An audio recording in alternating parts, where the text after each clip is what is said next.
Hello students, good morning all of you. Today we will discuss measurement of time, right? आपण आत्तापर्यंत measurement of length बघितलेला आहे, measurement of mass बघितलेला आहे. आता आपल्याला मेजरमेंट ऑफ टाइम बघायचं आहे. लक्षात ठेवा. तर मेजरमेंट ऑफ टाइम मीन्स काय? तर टाइम ही कसली क्वांटिटी आहे? फंडामेंटल क्वांटिटी आहे, राईट? तर फंडामेंटल क्वांटिटीमध्ये त्याचं SI युनिट टाईमचं जे आहे ते काय आहे? सेकंद आहे, बरोबर? SI युनिट म्हणजे स्टँडर्ड युनिट जे आहे टाईमचं ते सेकंद आहे, राईट? तर आपण फार पूर्वीपासून जो टाईम मेजर करत आलेलो आहोत, राईट, तो कसा कॅल्क्युलेट केला जातो? तर a mean solar day is the average interval from 1 noon to the next noon, right? Means आता सपोज आज 12 वाजलेले आहेत, आज दुपारचे 12 वाजलेले आहेत. तर नेक्स्ट डेला जेव्हा 12 वाजतील, 12 o'clock होईल, त्यावेळी तुम्हाला काय म्हणता येईल? तो एक डे पूर्ण कंप्लीट झाला, म्हणजे एक सोलर डे कंप्लीट झाला असं आपण म्हणू. 1 डे म्हणजे काय? तर मी तुम्हाला फॉर एक्झाम्पल सांगितलं, आज 12 वाजलेले आहेत, तर उद्या त्याच्या नेक्स्ट डेला जेव्हा 12 वाजतील तेव्हा एक कंप्लीट डे काय झाला? कंप्लीट झाला. त्याला मीन सोलर डे म्हटलं जातं. That is the average time interval from 1 noon to the next noon, right? तर average duration of the day माहिती आहे आपल्याला किती असते? तर ती आपण कशी कॅल्क्युलेट केलेली आहे? तर अर्थच्या रोटेशनवरून कॅल्क्युलेट केलेली आहे, बरोबर? अर्थ जेव्हा रिव्हॉल्व होते अराउंड इट सेल्फ, त्यावेळी तिला किती वेळ लागतो? तर 24 hours लागतात तिला, म्हणजे एक डे कंप्लीट लागतो. म्हणजे हे सगळं अर्थच्या रोटेशनवरून घेतलेलं आहे, लक्षात ठेवा. म्हणजे ॲव्हरेज ड्युरेशन ऑफ डे किती घेतलेली आहे? 24 hours घेतलेले आहे, राईट? म्हणजेच 1 hour is equal to how many minutes? तर 60 minutes असतात. 1 तास म्हणजे 60 minutes आणि 1 minute मीन्स 60 seconds असं घेतलेलं आहे. म्हणजे 1 तास म्हणजे 60 मिनिट आणि 1 मिनिट म्हणजे 60 सेकंद, बरोबर? म्हणजे मीन सोलर डे किती होणार मग सांगा? Mean solar day is equal to कितीचा असतो तो? 24 hours असतो. म्हणजे 24 hours म्हणजे किती सेकंड्स आपल्याला काढायचं असेल तर 24 × 60 minutes असतात त्याच्यामध्ये, आणि एका तासामध्ये 60 minutes. देअरफॉर मिनिट्समध्ये झालं. मिनिट्सचं परत सेकंडमध्ये करायचं असेल तर × 16 मल्टिप्लाय करायचं again. That means we get as किती मिळालं बघा आपल्याला? हे 86,400 सेकंड्स मिळालं आपल्याला. 86,400 सेकंड्स, राईट? म्हणजे 1 second is equal to 1/86,400 of a mean solar day. 1 सेकंद कसं डिफाईन करू शकतो आपण? अ सेकंद कसं डिफाईन करू शकतो?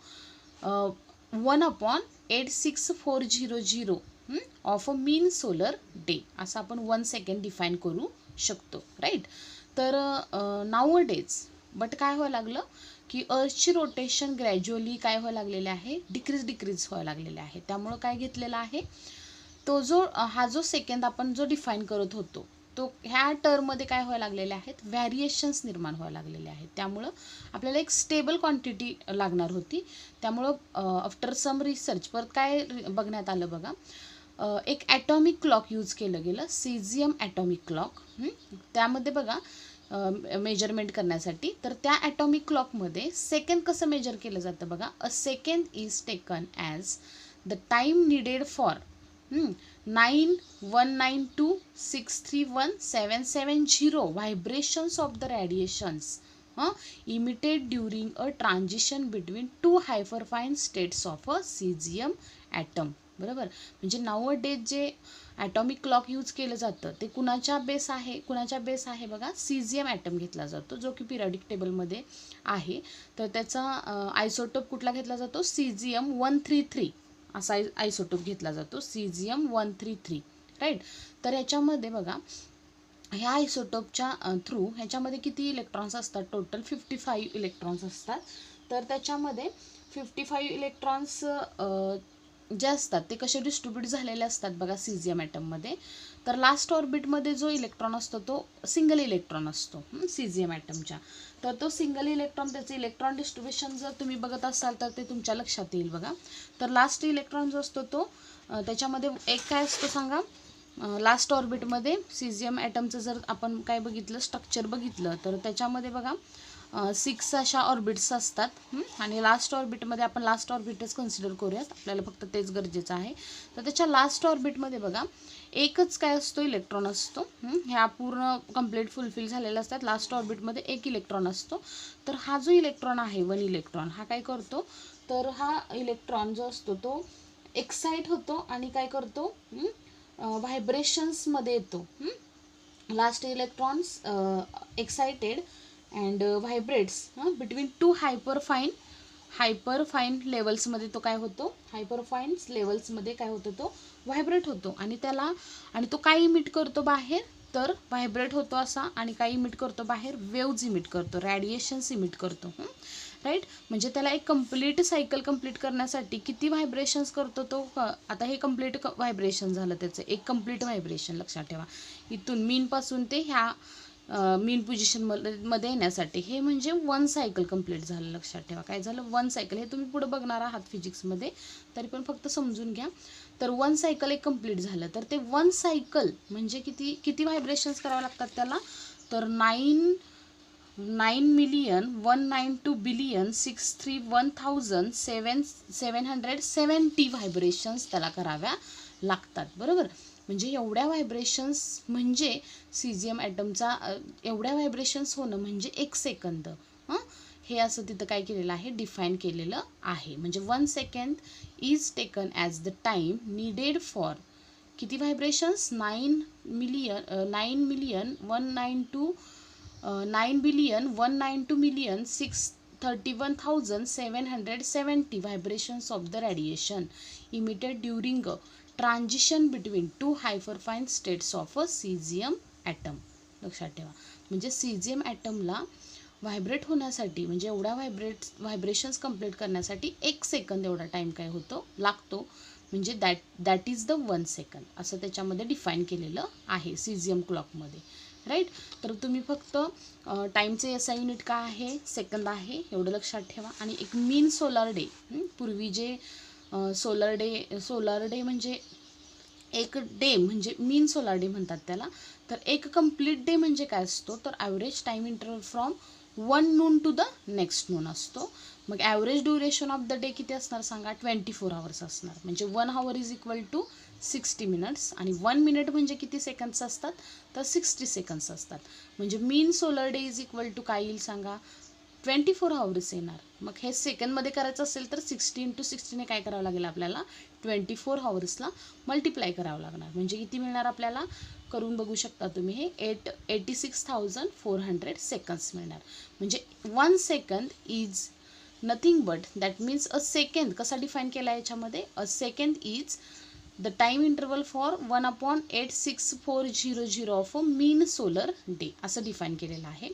But now a days he term काय होती, व्हॅरी व्हायला लागली ही टर्म. त्यावरून अर्थच्या रोटेशनवरून ती टर्म काय व्हायला लागली, व्हॅरी व्हायला लागली, म्हणजे चेंज व्हायला लागली त्या टर्ममध्ये. आपल्याला एक अशी कॉन्स्टंट टर्म पाहिजे जी की सेकंड डिफाईन करण्यासाठी. तर त्यासाठी सीझियम क्लॉक वापरला, ज्याच्यामध्ये सीझियम ॲटम जो असतो तो मोस्ट स्टेबल ॲटम आहे. त्यामुळं तो मोस्ट स्टेबल ॲटम असल्यामुळं सीझियम ॲटॉमिक क्लॉक ह्याच्यामध्ये तो काय करत असतो, त्याच्या हे कशाच्या बेस आहे, सीझियम ॲटमच्या व्हायब्रेशन्स, पिरियॉडिक व्हायब्रेशन्सच्या रिलेटेड आहे. आणि second is taken as the according to caesium atomic clock. Second कसं डिफाईन केलेलं आहे, the time needed for 9,192,631,770 vibrations of the radiations emitted during a transition between 2 hyperfine states of a cesium atom. माझ्या मते तुम्हाला सगळ्यांना हे measurement of time जे आहे ते समजलं असेल. फक्त सेकंद कसा डिफाईन केला जातो एवढंच लक्षात ठेवा. त्यामध्ये टाईम ही एक फंडामेंटल क्वांटिटी आहे जिचं युनिट सेकंद आहे. आणि सेकंद नाउअडेज कसा डिफाईन केला जातो, ॲटॉमिक क्लॉकच्या, सीझियम ॲटॉमिक क्लॉकच्या थ्रू डिफाईन केला जातो. सीझियम ॲटॉमिक क्लॉक म्हणजे काय आहे, तर सीझियम ॲटम हा मोस्ट स्टेबल ॲटम आहे. त्याच्या हे जे ॲटॉमिक क्लॉक आहे सीझियम ॲटॉमिक क्लॉक, हे त्याच्या पिरियडिक व्हायब्रेशन्सवर म्हणजे व्हायब्रेट होतो. सीझियम ॲटमचे जे इलेक्ट्रॉन्स असतात ते कंटिन्युअसली व्हायब्रेट होत असतात आणि लास्ट ऑर्बिटमध्ये जो इलेक्ट्रॉन असतो सीझियमच्या, तर तो काय होत असतो, व्हायब्रेट होऊन काय होतो, एक्सायटेड होतो आणि तो काय इमिट करतो बाहेर, रॅडिएशन्स म्हणजे वेव्ज इमिट करतो एक्साइट झाल्यानंतर. मग त्या ज्या वेव्ज असतात किंवा व्हायब्रेट झालेली जी वेव्ह आहेत किंवा व्हायब्रेशन्स आहेत, तर त्यांचं जे तो किती वेळा व्हायब्रेट होतो, तर किती व्हायब्रेशन सांगितलं मी तुम्हाला, 9192631770 vibrations emitted during a transition between 2 hyperfine states of a caesium atom. त्याला काय म्हटलेलं आहे आपण, 1 सेकंड म्हटलेलं आहे. म्हणजे सेकंडची डेफिनेशन आहे, second is taken as the time needed for, time गरजेचं आहे कशासाठी, तर एवढ्या व्हायब्रेशन्स कुणाच्या होण्यासाठी, सीझियम ॲटमच्या. कधी होण्यासाठी, ड्युरिंग ट्रान्झिशन बिटवीन 2 हायपरफाईन स्टेट्समध्ये. त्याचं काय होतं, ट्रान्झिशन होतं. म्हणजे तो त्या 2 स्टेट्समध्ये ट्रान्झिशन घडून येतं. लक्षात ठेवा. ते किती व्हायब्रेशन्समध्ये घडून येतं, तर एवढ्या व्हायब्रेशन्स. हे फक्त लक्षात ठेवा, व्हायब्रेशन्स किती होतात. याच्यामध्ये सेकंड डिफाईन केलेला आहे. राईट. आता आपल्याला नेक्स्ट पॉईंट बघायचा आहे, डायमेन्शनल ॲनालिसिस. लक्षात ठेवा. त्यासाठी तुम्हाला फिजिक्समधील महत्त्वाच्या क्वांटिटीज माहीत पाहिजेत. बघा, महत्त्वाच्या क्वांटिटीज म्हणजे काय, तर ज्या बेसिक क्वांटिटीज आहेत. डायमेन्शन्स म्हणजे काय, तर फॉर एक्झाम्पल मी तुम्हाला एक डायमेन्शन्स काढून दाखवते. बघा, तर डायमेन्शनल ॲनालिसिस पॉईंट बघण्याच्याही आधी आपण काय बघूयात. बघा, तर बघा डायमेन्शन्स कसं काढायचे आहेत. बघा, आता कोणतीही फिजिकल क्वांटिटी घेऊयात आपण, त्याच्यावरून त्याचे डायमेन्शन्स कसे काढायचे ते आपण बघूयात. डायमेन्शन्स किंवा डायमेन्शनल ॲनालिसिस कशा पद्धतीने काढू शकतो. बघा, आता आपण हे, तर ह्याची डेफिनेशन वगैरे बघण्याच्याही आधी आपण काय लक्षात ठेवूया. बघा, डायमेन्शनल ॲनालिसिसमध्ये कोणतीही फिजिकल क्वांटिटी आपण घेतली तर त्याच्या रिलेटेड, बघा आता लक्षात घ्या. तर आपण बघू शकतो, तर आपली फर्स्ट क्वांटिटी आहे. बघा, कोणती क्वांटिटी घेतलेली आपण, तर फंडामेंटल क्वांटिटी, डिराइव्ड क्वांटिटी आपण घेतलेल्या. आता डिराइव्ड क्वांटिटी ह्या कशाच्या फॉर्ममध्ये लिहायच्या, फंडामेंटल क्वांटिटीच्या फॉर्ममध्ये. मग ज्या आपल्या फंडामेंटल क्वांटिटी काय आहेत. बघा, इन डायमेन्शनल ॲनालिसिस लेंथ कशाने रिप्रेझेंट करायची, कॅपिटल एलने रिप्रेझेंट करायची. टाईम कशाने रिप्रेझेंट करायचा, तर कॅपिटल टीने टाईम रिप्रेझेंट करायचा. त्यानंतर आपली कोणती क्वांटिटी आहे सांगा, टेम्परेचर जे आहे, टेम्परेचर ते कशाने डिफाईन करायचं, तर कॅपिटल टाईम जो आहे तो टीने केला, तर टेम्परेचर हे केल्विनमध्ये मोजतो आपण, त्यामुळे केने डिफाईन करायचं टेम्परेचर. लक्षात घ्या. त्यानंतर पुढची आपली क्वांटिटी आहे इलेक्ट्रिक करंट. इलेक्ट्रिक करंट कशाने डिनोट केला जातो. बघा, इलेक्ट्रिक करंट जो आहे तो कशात डिनोट केला जातो डायमेन्शनल ॲनालिसिसमध्ये, तर कॅपिटल आयमध्ये डिनोट केला जातो इलेक्ट्रिक करंट. त्यानंतर ल्युमिनस इंटेन्सिटी आणि कॅन्डला हे आपण जास्त करून यूज करत नाही, पण लेंथ कशासाठी मेजर केली, लेंथ कशी डिनोट केली जाते, कॅपिटल एलने. लक्षात ठेवा. टाईम कशासाठी, टाईमसाठी काय वापरलं जातं. बघा, टाईमसाठी कॅपिटल टी वापरलं जातं. टेम्परेचरसाठी काय वापरलं जातं, कॅपिटल के वापरलं जातं. इलेक्ट्रिक करंटसाठी काय वापरलं जातं, तर कॅपिटल आय वापरलं जातं. ह्या जास्त म्हणजे मोस्ट, म्हणजे आपण ज्या केसेस बघणार आहे आता डायमेन्शनल ॲनालिसिसच्या, तर त्याच्यामध्ये जास्त करून ह्या क्वांटिटीचा यूज केलेला आहे. तरीसुद्धा आपण पुढच्या क्वांटिटीसाठी पण काय घेतलं जातं ते पण एकदा बघूयात. बघा, तर बघा एम जे आहे, एम माससाठी पण आपली राहिली. बघा, माससाठी काय डिनोट करू शकतो आपण, मास ही क्वांटिटी असेल तर कॅपिटल एम डिनोट करू शकतो आपण ते. त्यानंतर करंटसाठी आय, सी, ल्युमिनस इंटेन्सिटीसाठी आपली पुढची क्वांटिटी कोणती होती, ल्युमिनस इंटेन्सिटी. ल्युमिनस इंटेन्सिटीसाठी काय यूज करू शकतो आपण सांगा, ल्युमिनस इंटेन्सिटीसाठी तर कॅपिटल काय डिनोट करू शकतो, कॅपिटल सी डिनोट करू शकतो आपण. लक्षात ठेवा. आणि मोल, अमाऊंट ऑफ मास किंवा अमाऊंट ऑफ सबस्टन्ससाठी आपली जी लास्ट क्वांटिटी होती 7 नंबरची, अमाऊंट ऑफ सबस्टन्ससाठी काय डिनोट करू, किंवा अमाऊंट ऑफ मास म्हणा, अमाऊंट ऑफ सबस्टन्ससाठी काय डिनोट करू शकतो आपण, MOL असं डिनोट करायचं आहे. म्हणजे डायमेन्शन्स किंवा डायमेन्शनल ॲनालिसिस म्हणजे काय. बघा, a derived physical quantity can be expressed in terms of some combination of 7 fundamental quantities.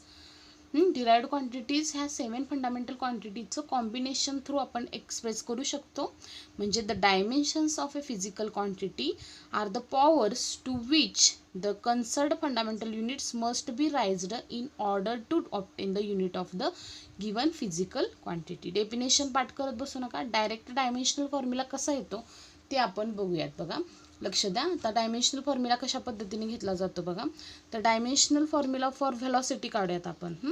Dimensional formula for velocity बघा, आता किती सोपं आहे बघा. हे डायमेन्शनल फॉर्म्युला फॉर व्हेलॉसिटी काढूयात आपण. कशासाठी काढूयात? Formula for velocity. बघा व्हेलॉसिटी हे एक डिराइव्ड क्वांटिटी आहे, आपण बघितलेलं आहे. मग डायमेन्शनल फॉर्म्युला फॉर व्हेलॉसिटीसाठी आपण कसा काढू शकतो बघा. लक्ष द्या. तर फर्स्ट ऑफ ऑल तुम्हाला फॉर्म्युला माहीत पाहिजे. व्हेलॉसिटी इज इक्वल टू काय येणार? Displacement upon time. हे झालेलं आहे आपलं. म्हणजे आपण 10th पर्यंत करत आलेलो आहोत आपण. हे डिस्प्लेसमेंट अपॉन टाईम असतं velocity is equal to. That means dimensions of velocity आता कशी काढणार बघा. किती सोपं आहे बघा. डायमेन्शन्स ऑफ व्हेलॉसिटी हेच आपल्याला काढायचं आहे. एक्झाममध्ये हेच विचारलं जातं. तर डिस्प्लेसमेंट म्हणजे एक प्रकारची लेंथच आहे, म्हणजे एल घेणार आपण. हे स्क्वेअर ब्रॅकेटच्या फॉर्ममध्ये लिहायचं आहे ते. आणि टाईमसाठी काय घेणार आहे आपण? क्वांटिटी कॅपिटल टी घेणार आहोत. राईट, इथं आपण मेन्शन केलेलं आहे. कॅपिटल एल लेंथसाठी, कॅपिटल एम माससाठी, कॅपिटल टी टाईमसाठी, कॅपिटल के टेम्परेचरसाठी, इलेक्ट्रिक करंट आयसाठी, आणि सी लुमिनस इंटेन्सिटीसाठी, आणि मोल अमाऊंट ऑफ मास किंवा अमाऊंट ऑफ सबस्टन्ससाठी. राईट, मग व्हेलॉसिटीचा डायमेन्शनल फॉर्म्युला काय येणार? टाईमसाठी काय घ्यायचं आहे आपल्याला? टी घ्यायचं आहे. लक्षात ठेवा. किती काय घ्यायचं आहे? टी घ्यायचं आहे. मग याचे डायमेन्शन्स काय तयार होणार बघा. कसे लिहिले जातात बघा. एल किती आहे? 1 आहे म्हणून L⁻⁴. एम किती आहे? एम आहे का याच्यामध्ये? दोन्हींच्यामध्ये नाही आहे, त्यामुळे M⁻⁴ किती येणार? 0. आणि T⁻⁴ हे किती आहे? 1 आहे. इथं काय नसतं म्हणजे 1 असतं. हे वरती म्हणजे न्यूमरेटरमध्ये गेल्यानंतर किती होणार आहे? T⁻⁻1. That is the dimensional formula for velocity is L⁻⁴, M⁻⁴ आणि T⁻⁻1. अशा फॉर्ममध्ये तो लिहिला जातो. राईट, म्हणजे एकदम सोपा हा पार्ट आहे जो की एक्झामसाठी खूप महत्त्वाचा आहे. Velocity, dimensions of velocity. Dimensions आले पाहिजेत तुम्हाला. JEE नीटच्या दृष्टीने हे खूप बेसिक आहे. ह्या क्वांटिटीज आणि सगळ्या डायमेन्शन्स तुम्हाला आल्या पाहिजेत. फर्स्ट झालं आपलं व्हेलॉसिटी. व्हेलॉसिटीसाठी काय आले dimensional formula? L⁻⁴, M⁻⁴, T⁻⁻1. म्हणजे पॉवर्सच्या फॉर्ममध्ये आपण काय केलं? त्या dimensions of a physical quantity are the powers आहेत ना ह्या 1, 0, -1. बरोबर. Which powers to which the concerned fundamental units must be raised in order to obtain the unit of the given physical quantity. That means the dimensions म्हणजे असं define करू शकतो आपण व्हेलॉसिटीचा. आता फॉर एक्झाम्पल अजून एक आपण डायमेन्शन्स घेऊयात. बघूयात बघा. आता आपण पुढची क्वांटिटी घेऊयात. डेन्सिटी. सेकंड नंबरची डेन्सिटी. आता डेन्सिटी कशी डिफाईन करू शकतो बघा आपण. डेन्सिटी बरोबर. डेन्सिटी म्हणजे काय फॉर्म्युला असतो आतापर्यंत तुम्ही बघितला असणार आहे. Mass per unit volume. लक्षात ठेवा. Mass per unit volume. मग density is equal to mass कसं डिफाईन करू शकतो आपण सांगा. मास M⁻⁴. मास कशाने? एमने डिफाईन करू शकतो. बरोबर. आणि व्हॉल्यूम म्हणजे काय असतं लक्षात घ्या. आता परत व्हॉल्यूम म्हणजे काय असतं बघा. इथं दाखवते मी तुम्हाला. Volume is equal to length into length. लक्षात ठेवा. Length into breadth into height असतं. लक्षात ठेवा. म्हणजे लेंथ इंटू ब्रीड्थ म्हणजे एक प्रकारची लेंथच आहे, आणि हाईट म्हणजे पण एक प्रकारची लेंथच आहे. म्हणजे लेंथ इंटू लेंथ काय होणार सांगा. लेंथचा क्यूब होणार व्हॉल्यूम. म्हणजे इथं किती येणार? L⁻³ येणार आहे. मग काय येणार बघा. Dimension formula for density L⁻² हे 3 डिनॉमिनेटरमध्ये आहे, प्लस आहे. मग न्यूमरेटरमध्ये गेल्यावर काय होणार? -3. M⁻² किती होणार? M⁻² 1 आहे आणि वरतीच आहे ते न्यूमरेटरमध्ये, त्यामुळे M⁻1 येणार आहे. आणि T⁻⁴ आहे का ह्याच्यामध्ये दिसते का आपल्याला? नाही. त्यामुळे T⁻⁴ किती येणार आहे? 0 येणार आहे. म्हणजे डायमेन्शनल फॉर्म्युला फॉर डेन्सिटी किती मिळाला आपल्याला? L⁻⁻3, M⁻1 आणि T⁻⁴. असा डायमेन्शनल फॉर्म्युला कशाचा मिळाला आपल्याला? डेन्सिटीचा मिळालेला आहे. ओके.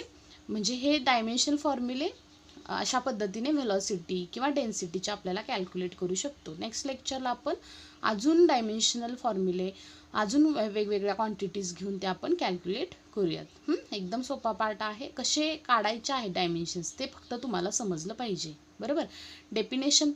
लक्षात ठेवायची नाही की डायमेन्शनल ॲनालिसिस म्हणजे काय वगैरे. फक्त कोणत्या क्वांटिटीसाठी कोणतं साईन घ्यायचं आहे 7 फंडामेंटल क्वांटिटीजसाठी.